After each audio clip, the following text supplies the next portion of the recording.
พียงได้มองตาเจ้าในวันนั้น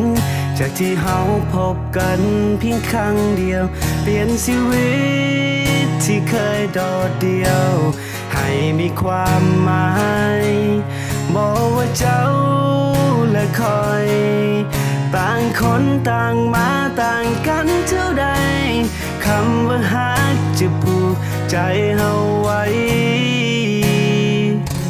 บ่ให้ไกลกัน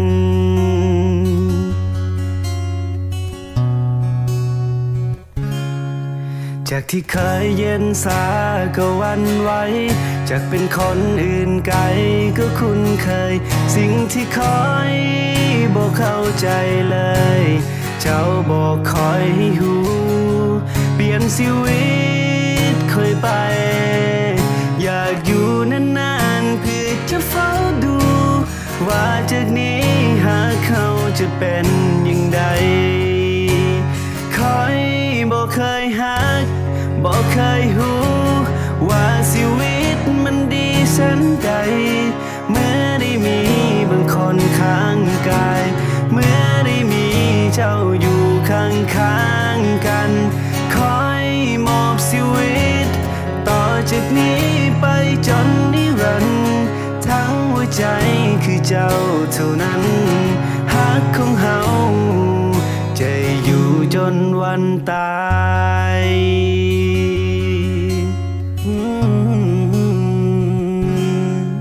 จะเป็นคนดูแลเมื่อเจ้าล้มจะเป็นลมโอบเจ้าเมื่อหอนใจทั้งปัญหามากมายเพียงใดเฮามีกันบ่พาต่อไปนี้สัญญาจะเกิดสิ่งใดกับเจ้าแล้วแต่คนคนนี้บ่มีวันจะหายไปคอยบ่เคยหักบ่เคยหูว่าชีวิตมันดีแสนใดเมื่อได้มี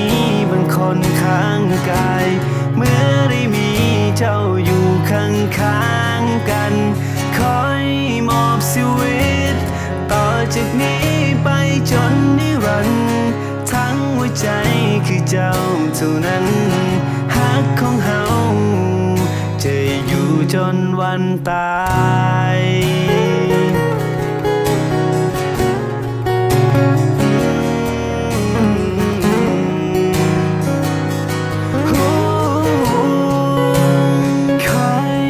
เคยหัก